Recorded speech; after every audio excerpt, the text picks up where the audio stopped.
Salmo capítulo 55, versículo 1 diz o seguinte: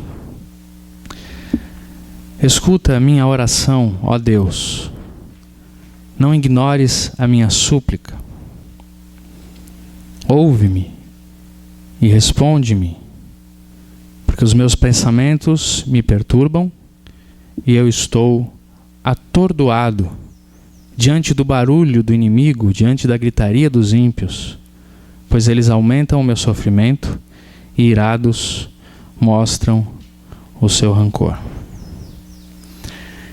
O meu coração está acelerado, os pavores da morte me assaltam. Temor e tremor me dominam, e o medo tomou conta de mim. Então eu disse: quem dera eu tivesse asas como a pomba, e aí voaria até encontrar repouso. Sim, eu fugiria para bem longe, e no deserto eu teria o meu abrigo. Eu me apressaria em achar refúgio longe do vendaval e da tempestade. Senhor, destrua os inimigos, os ímpios, confunde a língua deles, pois eu vejo violência e brigas na cidade. Dia e noite eles rondam por seus muros, nela permeiam o crime e a maldade. A destruição impera na cidade, a opressão e a fraude jamais deixam suas ruas. Se um inimigo me insultasse, eu poderia suportar. Se um adversário se levantasse contra mim, eu poderia defender-me. Mas logo você, meu amigo, meu companheiro, meu colega chegado, você com quem eu compartilhava a agradável comunhão, enquanto íamos com a multidão festiva para a casa de Deus, que a morte apanhe os meus inimigos de surpresa, desçam eles vivos para a sepultura, pois entre eles o mal acha guarida. Eu, porém, clamo a Deus, e o Senhor me salvará. À tarde, pela manhã e ao meio-dia eu choro angustiado, e eu sei que Ele ouve a minha voz. Ele me guarda ileso na batalha, sendo muitos os que estão contra mim. Deus, que reina desde a eternidade, me ouvirá e os castigará. Pois eles jamais mudam sua conduta e não têm temor de Deus. Aquele homem se voltou contra os seus aliados, violando o seu acordo. Macia como manteiga é a sua fala, mas a guerra está no seu coração. Suas palavras são mais suaves que o óleo, mas são afiadas como punhais. Entregue suas preocupações ao Senhor, e Ele o susterá. Jamais permitirá que o justo venha a cair. Mas tu, ó Deus, farás descer à cova da destruição aqueles assassinos e traidores, os quais não viverão a metade dos seus dias. Quanto a mim, porém, confio em ti. Amém. Primeira lição que eu quero que a gente reflita essa manhã sobre esse salmo é que ele é uma música cantada no encontro de comunhão do povo de Israel, é uma música da igreja, é uma música feita por pessoas que se dedicam a Deus e que querem servir o Senhor. E ela é uma música que nasce da mais profunda sinceridade e confissão do coração humano. É uma música que apresenta um homem diante de Deus, orando, desolado por causa de suas crises, de seus problemas e das tragédias que vêm sobre sua vida. E ele tem uma coragem absurda para se aproximar diante de Deus e dizer para Deus coisas como: eu estou com raiva, eu queria que os meus inimigos morressem, eu estou me sentindo abandonado pelo Senhor, o Senhor está me rejeitando a oração, eu não estou enxergando nada, cadê o Senhor? E essa coragem que o Davi tem para se aproximar diante de Deus, ela foi tão digna de reconhecimento que ela compôs o cancioneiro do povo de Israel. Deus escolheu e inspirou o povo a guardar justamente as músicas de um homem que se apresenta diante dele sem nenhum pudor, dizendo para Deus: eu estou triste, eu não ouço a sua voz, o Senhor não está aqui, os meus inimigos estão me atormentando e eu queria que eles morressem. Quero que o Senhor salve eles, não quero que o Senhor mate eles. Tem jeito? E eu fico pensando se uma música dessa seria aceita num louvorzão dos nossos dias. Imagina o ministro de louvor da igreja levantando-se e dizendo: Deus não ouve a oração de ninguém, aleluia! Imagina o ministro de louvor dizendo: irmãos, essa semana, sabe, eu tive um encontro com Deus, eu estou querendo que ele mate o meu vizinho, porque eu não aguento mais aquele barulho na minha casa.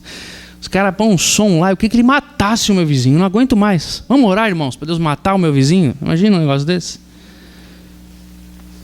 Imagina as pessoas.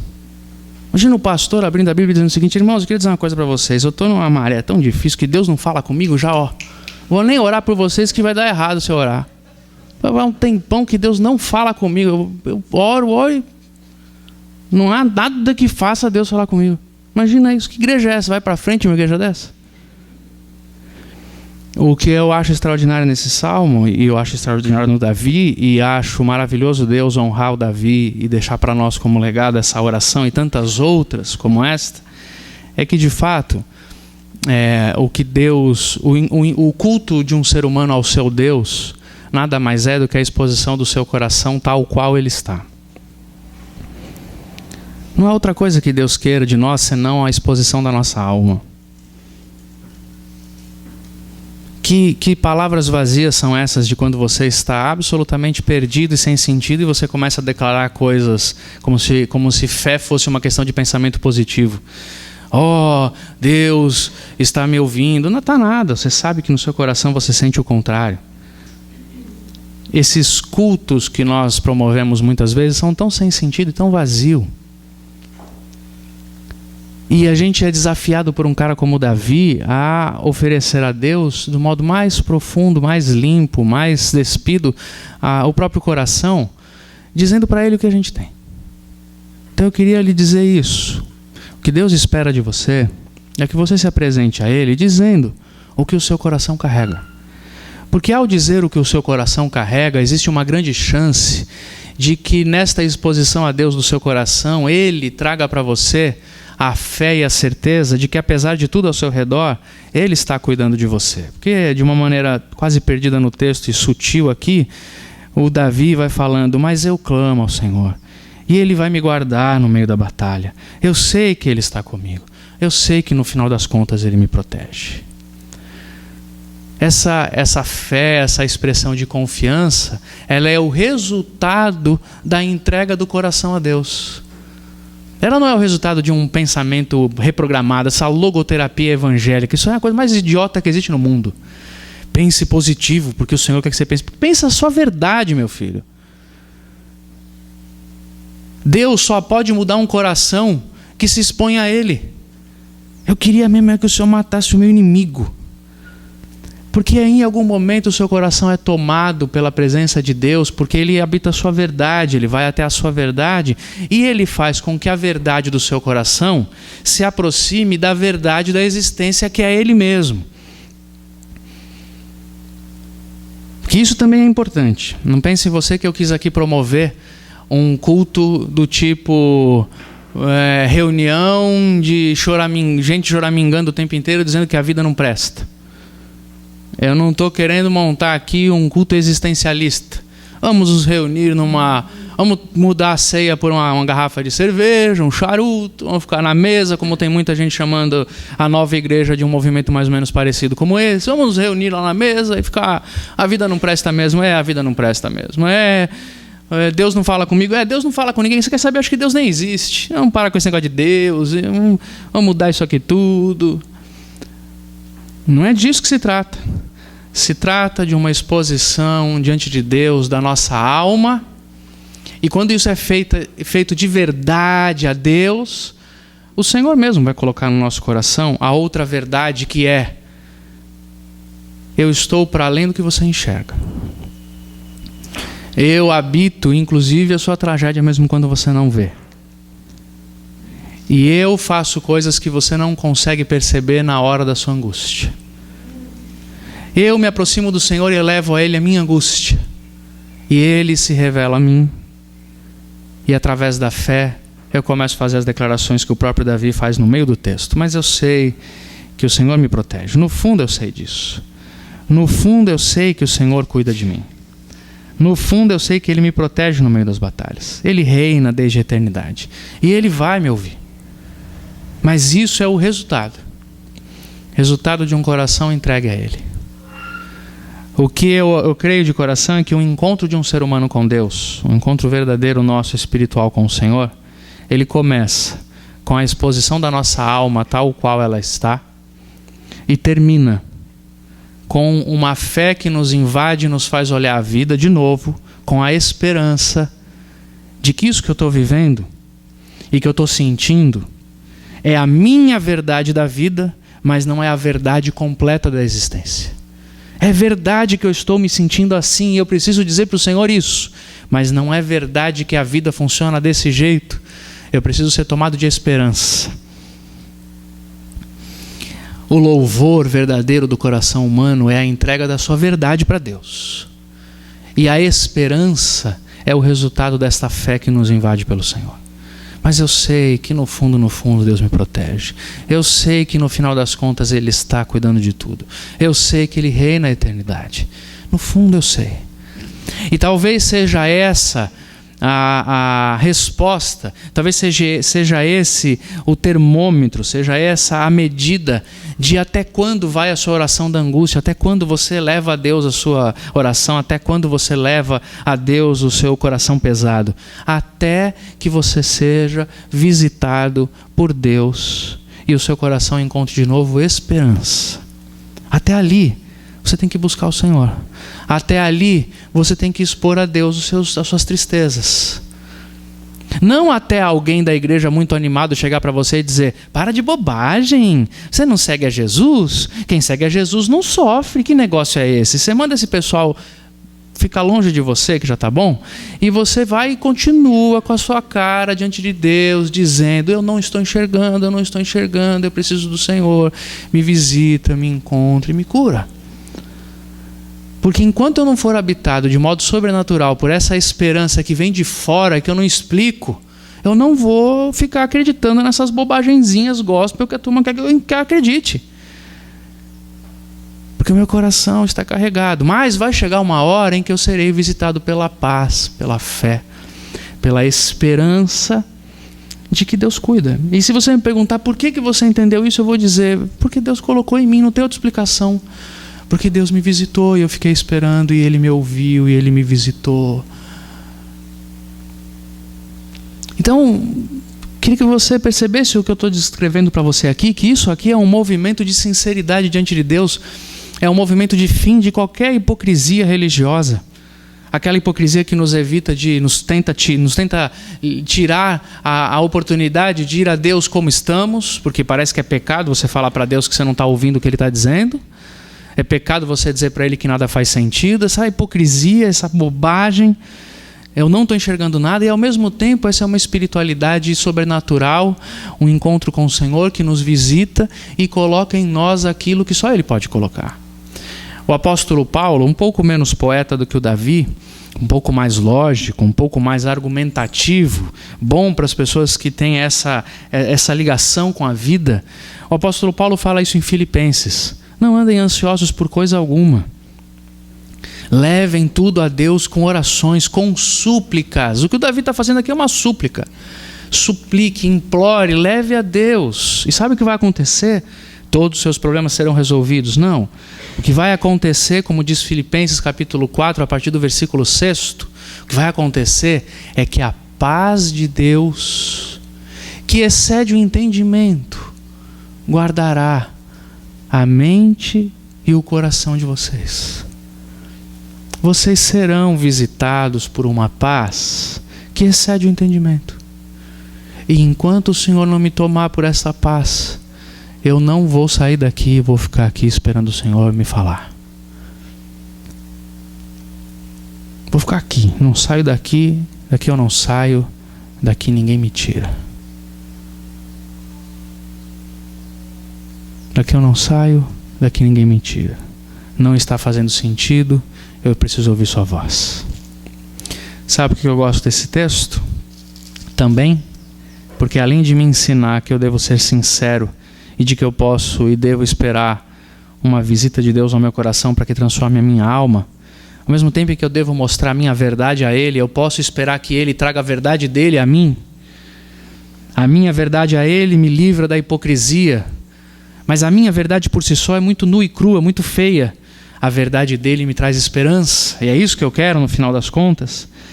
Esse texto é extraordinário porque ele demonstra em que nível vai a similaridade, a semelhança que todos nós carregamos como seres humanos diante de Deus. O quanto iguais nós somos. Davi, o homem segundo o coração de Deus, o grande rei de Israel, um homem notável, extraordinário, que qualquer um de nós olharia com grande admiração, é tão igual a mim e a você e vive tantas coisas como eu e você vivemos, que ele vai dizendo assim a Deus: os meus pensamentos me perturbam e eu estou atordoado, diante do barulho, diante da movimentação, diante das coisas que acontecem ao meu redor. Eu estou cansado de tanta confusão, a minha mente parece não encontrar descanso. Eu penso, eu não paro de pensar um só segundo.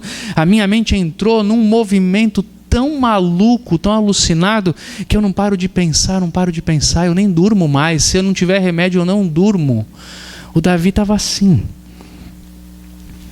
Davi não estava, ele estava igual a cada um de nós, que em algum momento da vida vamos viver uma experiência como essa, e que talvez você esteja vivendo hoje. A minha mente é confusa, ela fica dando voltas, eu já não sei mais o que é real, eu já virei, parece que há neuroses dentro de mim, eu já não consigo nem dormir. Você tem problema para dormir? Você é urgente. O Davi teve. Homens e mulheres por esta história toda também têm. O que você talvez não soubesse, o que talvez ninguém queira dizer para você, é de que Deus não está te recriminando por causa disso, e você não está em pecado porque não consegue dormir.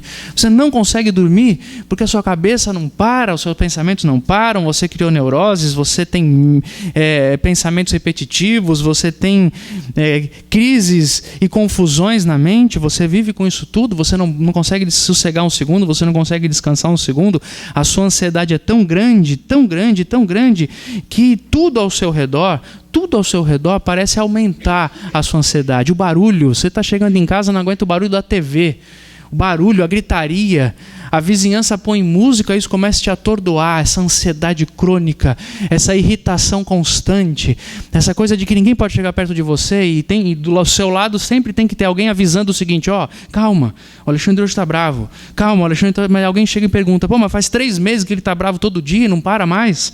Ansiedade.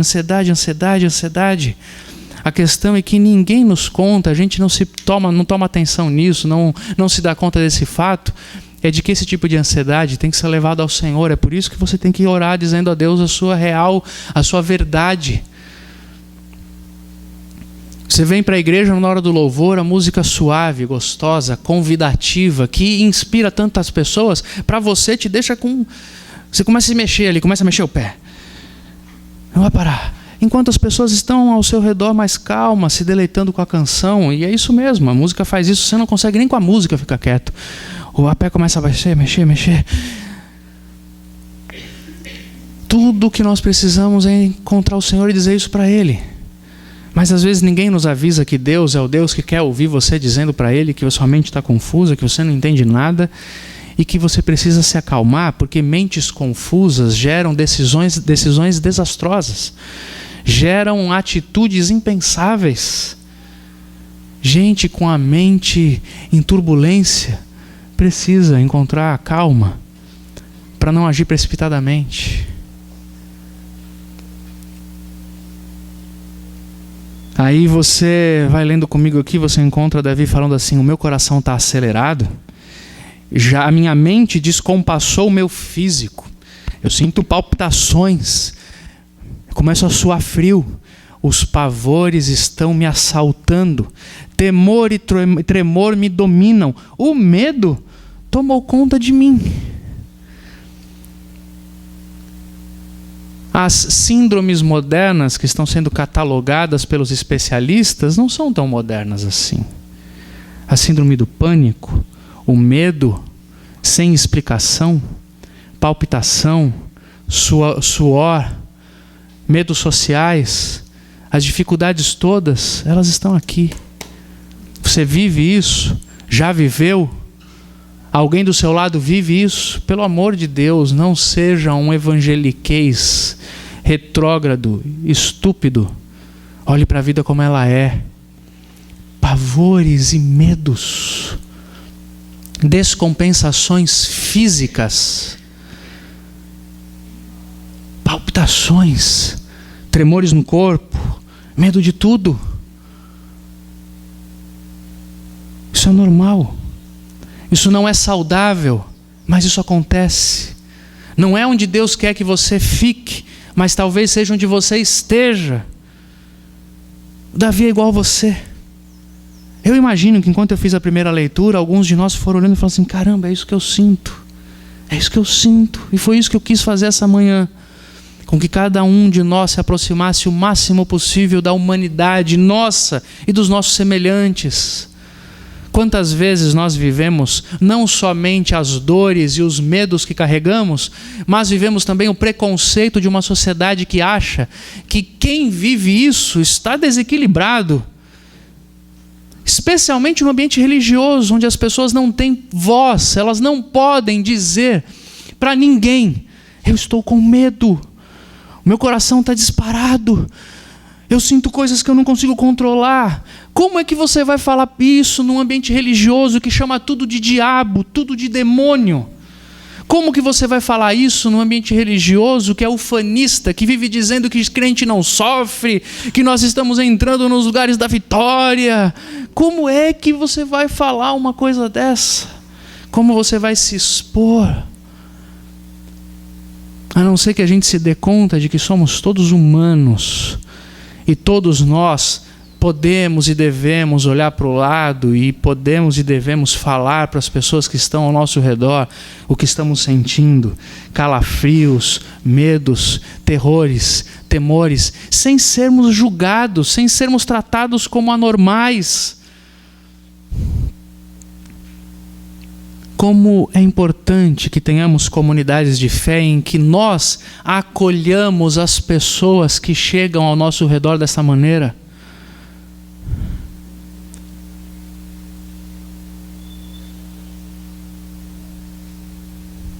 Como é bom quando a gente pode se identificar com o outro e dizer para ele isso. Porque lembrem-se o que eu falei no início, isso aqui é uma música cantada. Davi viveu, escreveu e a turma cantou dizendo: é assim mesmo que a gente é. Isso acontece, pode acontecer com você. Aí ele diz assim, a partir do versículo 6, quem me dera eu tivesse asas, quem me dera eu pudesse viajar e voar, e voar, e voar. Eu me apressaria correndo, eu fugiria desse temporal e dessa tempestade. Você já sonhou que você saiu voando? Já sonhou? Levanta a mão se você sonha, só para eu não achar que eu sou louco, só eu que sonho com isso. Minha terapeuta diz que eu não estou louco quando eu falo que eu sonhei com isso, então você também não está. Sabe assim, voar, sair. Sabe o que quer dizer esse sonho? Muitas vezes quer dizer, eu acho que quer dizer, pelo que eu ouço falar, quer dizer o seguinte, que você está querendo mesmo é sair da situação em que você vive, tudo que você queria era se libertar daquilo, e voar, voar livremente, livremente, livremente. Ter asas. Esses passarinhos que ficam atormentando a nossa ideia, porque eles voam felizes e a gente está aqui preso. Sabe esse barulho que o Davi está falando aqui? Até barulho de pássaro irrita quem está ansioso. Mas eu queria voar, voar. O que o Davi está dizendo aqui, sabe o que é? Olha, tudo bem, gente, eu vou encarar a minha vida, tá bom? Amanhã eu vou acordar, eu vou encarar a segunda-feira. Eu sei que eu tenho que procurar emprego, eu sei que eu tenho que acordar, eu sei que tenho que me lavar. Eu vou fazer isso, tá bom? Eu vou fazer. Eu sei que eu tenho filho para cuidar, eu sei que eu tenho que mulher para cuidar, marido para cuidar, eu vou fazer. Amanhã eu tenho que trabalhar porque eu tenho que trabalhar. Eu não queria, mas eu vou fazer. Só que eu queria dizer uma coisa. Por um instante só eu queria poder dizer, sem ninguém me recriminar. Sabe o que eu queria mesmo? Era ter asas. Para voar para bem longe, bem longe, bem longe, bem longe, bem longe, bem longe. Deixar tudo. Mas até seu filho, principalmente meu filho. Queria voar, voar, voar, voar. E se o bichinho tivesse asas, eu ia cortar para ele não vir atrás de mim. Porque eu queria só voar, voar, voar, voar.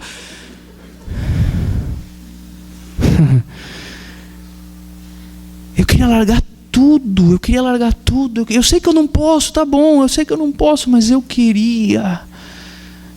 Você sente isso? Ah, eu sei que sente. Quão humanos nós somos. Porque nós, como seres humanos, temos uma capacidade extraordinária de nos amarrarmos a tantas situações na vida. Algumas sem escolha, mas muitas delas por nossa própria opção. Nós vamos criando vínculos, vamos amarrando os nossos tecidos com outros tecidos, vamos nos embolando com as pessoas e com os relacionamentos e com as relações. Nós vamos criando impérios ao nosso redor, impérios de conforto, estilos de vida nababescos. E aí depois a gente acorda um dia e fala: por que eu tenho tudo isso? Por que eu faço tudo isso? Por que eu estou com essa gente? Por quê? Porque tudo que eu queria era voar. Nós somos todos iguais. Todos nós, ao invés de construirmos ninhos que têm que vivem como objeto da degeneração com o tempo, que devem se esvair, não, nós construímos casas e castelos e ficamos presos ali dentro. Tudo que nós queremos no momento da vida é voar, porque nós somos mestres em criar embaraços e rolos na nossa vida que nos prendem. Ele continua dizendo o seguinte: Senhor, por favor, faz justiça na cidade, Senhor. Versículos 9, 10, 11. Eu não aguento mais a violência. Eu não aguento mais assistir televisão e ver tanta violência, tanta fraude, tanto roubo. Senhor, o horário político me afronta, Senhor.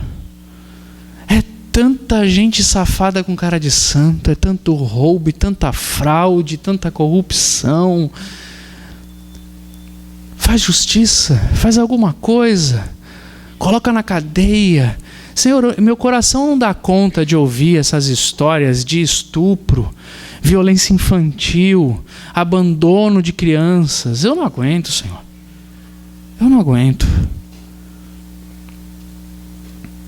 Eu não aguento isso. Até quando que a cidade será violenta desse jeito? Até quando que isso vai acontecer?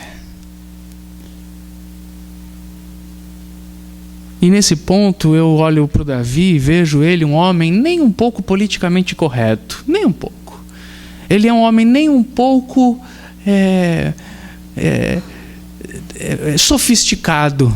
Porque, convenhamos, um homem sofisticado não fica aí dizendo que a vida é violenta, ele não fica se preocupando com o Datena. Gente sofisticada não faz isso. Gente sofisticada consegue, apesar de toda a violência da cidade, tomar um bom vinho, comer um bom queijo.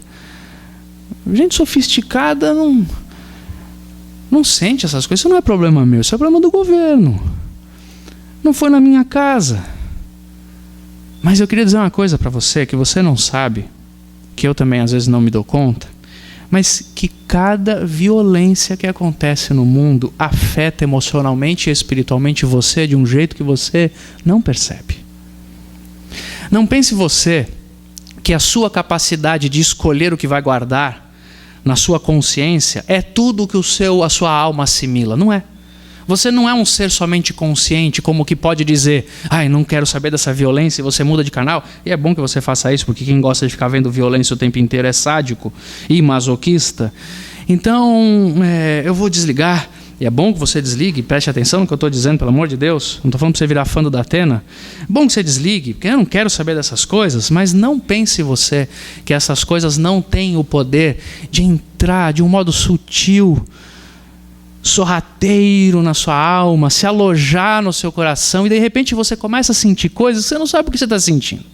Uma tristeza que não tem nome, uma apatia que não tem endereço. Você olha e fala: por que eu estou assim? Eu não sei. E aí talvez a gente tenha que encontrar algum motivo. Será porque eu estou assim porque meu time perdeu? Será que eu estou assim porque eu briguei com minha mulher? Será que eu estou assim porque eu não consegui minha promoção? E você tenta que encontrar alguns motivos, mas lá no fundo, nem aquilo justifica a sua tristeza. Porque a gente não sabe, não se dá conta, não percebe o poder que a violência da cidade, que a violência estabelecida, que os crimes que estão ao nosso redor têm de nos causar danos.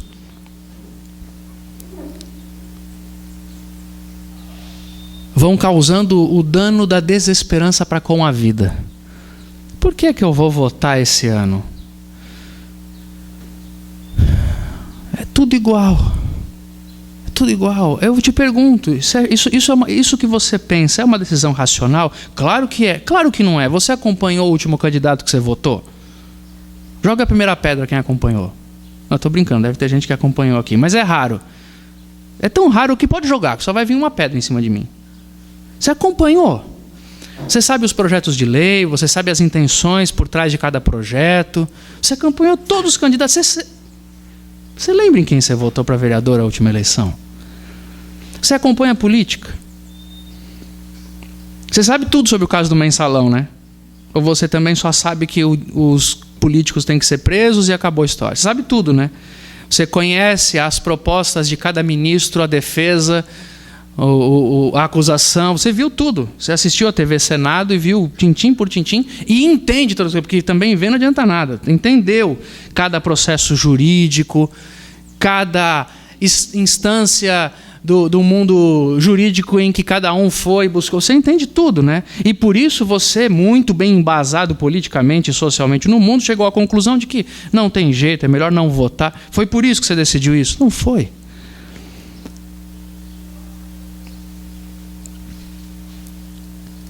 A violência, a corrupção, a maldade, tudo isso tem um poder de entrar na nossa alma e criar em nós reações emocionais a tudo isso. E a gente não tem como fugir. Não tem. A gente precisa enfrentar e buscar o Senhor e dizer para Ele: é muito difícil viver nesse mundo violento. Esse mundo violento tem o poder, esse mundo corrupto tem o poder de me desfigurar a alma, de mexer comigo. E eu preciso vir ao Senhor e dizer para o Senhor que essa violência cansa, que essa maldade cansa, traz desesperança, traz medo, traz angústia. A causa de eu sentir o que eu sinto é porque o mundo é como é. E eu sei que é. E quanto mais nós, homens modernos, temos acesso a todo tipo de informação no mundo inteiro, mais a nossa alma será carregada dessa desesperança emocional e inconsciente que vem da violência que existe no mundo. Então eu queria te dar 2 conselhos a respeito disso. Primeiro, reconheça isso, busque ao Senhor dizendo: às vezes eu tenho tristeza que não tem nome. Essa tristeza é uma tristeza atmosférica. Eu sou uma antena captando sinais e ruídos que eu não consigo nem nominar. Eu sou isso me habita. E o segundo conselho: assista menos jornal, leia menos notícias, especialmente essas que mostram todas as tragédias do mundo. Queria dizer isso para você: você não vai se tornar um ser menos politizado se você ler menos notícia.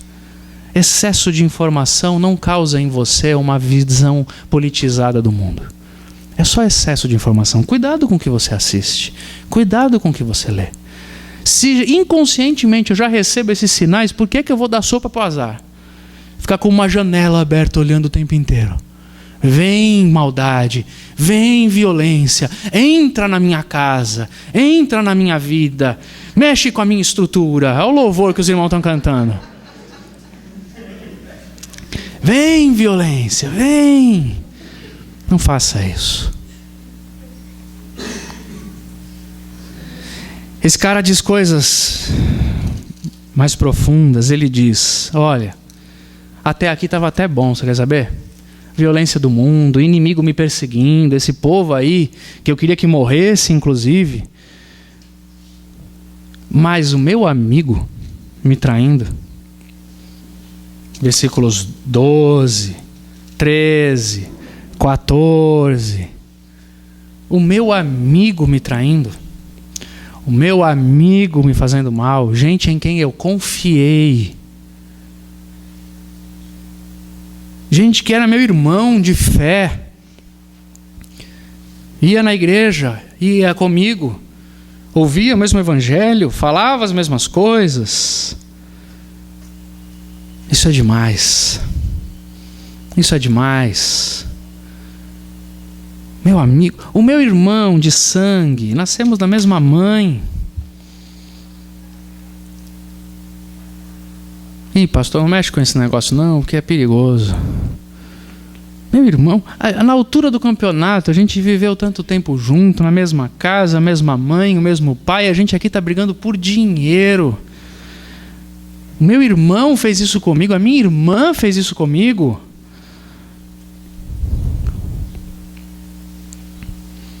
Meu pai, a minha mãe. Você já pensou a história de uma mãe que rouba, estelionatária, rouba a própria filha e a amiga da filha? Isso não foi na novela dessa semana, não. Isso aí acontece nas conversas pastorais. Você já pensou uma história dessa? Minha mãe, meu filho, meu próprio filho, me roubou, me enganou, me traiu. Minha mulher me traiu, me enganou. Meu marido me traiu com outra, me enganou. Eu esperava de todo lugar, não daqui. Porque quando essas coisas chegam nesse nível das amizades, dos relacionamentos mais próximos, quando a traição está na cama, quando a traição está no quarto ao lado, quando a traição está no colega de trabalho, de ministério, quando a traição está tão próxima, aí não tem quem aguente. Eu poderia encarar tudo, mas isso, Senhor, isso, até dos meus inimigos eu esperava qualquer coisa. Mas do meu amigo, do meu irmão, daquele que dizia me amar, daquele que eu amava. O que o Davi está fazendo aqui, ele está confessando diante de Deus que ele é traído, que ele foi enganado. Isso é a primeira coisa violenta contra um ser humano. Eu e você vamos passar muitas vezes na vida, em muitas fases, vamos fazer de tudo para não admitir a traição de quem nós amamos. Muitos homens vão querer lutar a vida inteira para dizer, não, minha mulher não me traiu. E ela não me trai. Há tantas modalidades para o homem traído. Não, ela não me trai. Muitas mulheres vão passar a vida inteira tentando dizer para si mesmas, não, ele não me traiu. Ele não me trai.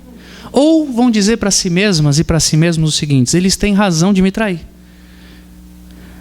Você às vezes olha para uma situação, isso pode acontecer com você, a gente às vezes olha para uma situação e diz uma pessoa dizendo uma coisa dessa, quase que desculpando o traidor, não é porque ela é benevolente e boazinha, sabe por quê? É porque não existe coisa mais difícil na vida do que assumir para si mesmo o seguinte, eu fui enganado.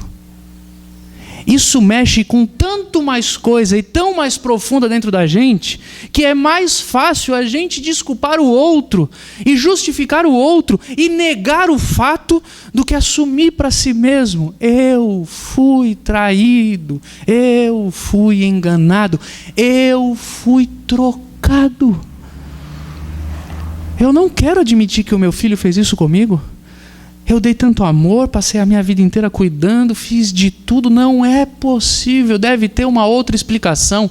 Não pode ser isso. Eu não fui enganada, não pode ser isso.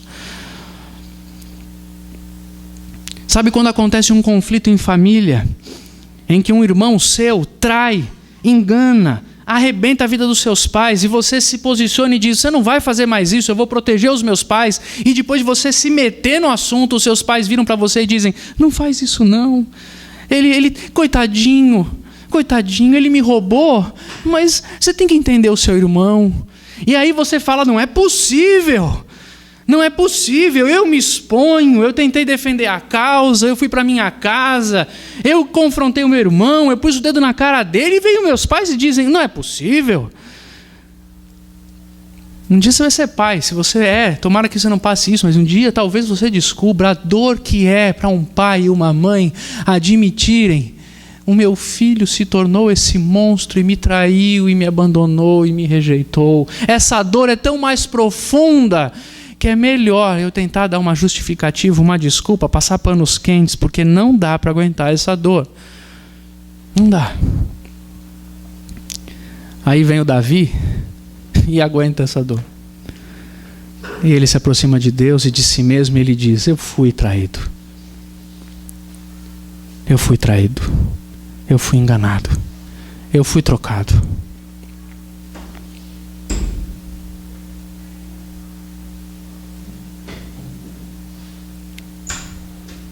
Eu fui enganado. Eu vim dizer isso para o Senhor, que eu sei que eu fui. Eu vim me expor ao Senhor. Porque se a gente começou lendo esse texto, eu comecei dizendo para você que de vez em quando a gente tem vontade de dizer: Deus mata os meus inimigos. Chega uma hora na vida em que a gente olha para a vida e fala: Senhor, como é que eu faço com aqueles que eu amo profundamente e que me traíram? Eu preciso assumir que eu fui abandonado, eu fui rejeitado, eu fui traído. Eu não sei porque meu filho fez isso, mas eu fui.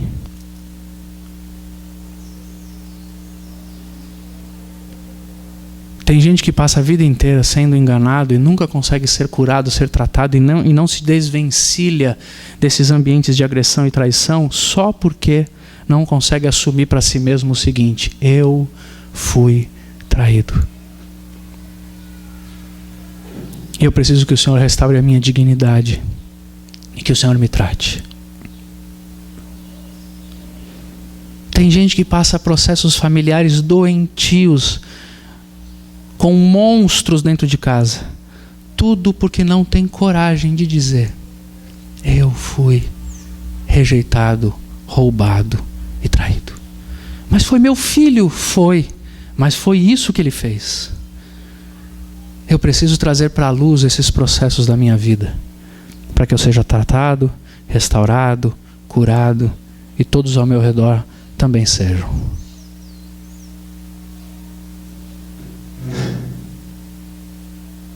Quem sabe, vivendo esses processos de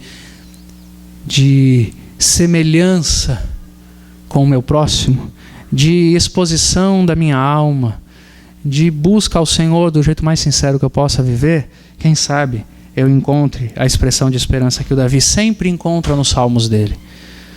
Eu não aguento mais, eu estou sofrendo, eu estou com dor, eu estou sentindo medo, eu estou sentindo sozinho, eu não entendo nada, eu fui traído, eu fui abandonado, o barulho da rua me cansa, os meus inimigos estão no poder, os meus heróis morreram de overdose, eu não aguento mais, o mundo é cruel, eu quero me expor ao Senhor. Quem sabe nesse processo eu chegue à conclusão que o Davi chegou em todos os salmos e muitos salmos que ele escreve: mas eu ainda esperarei no Senhor, porque Ele me visitará com paz. Ele há de ouvir a minha oração. Sabe o que eu quero dizer para você para terminar? É o seguinte: enquanto você não diz a verdade da sua alma, e enquanto você não ouve a sua própria voz, seja interior, seja audível, física, enquanto você não ouve você dizendo a sua própria verdade, você vai ter a sensação de que Deus não está ouvindo a sua oração, porque nem você está se ouvindo.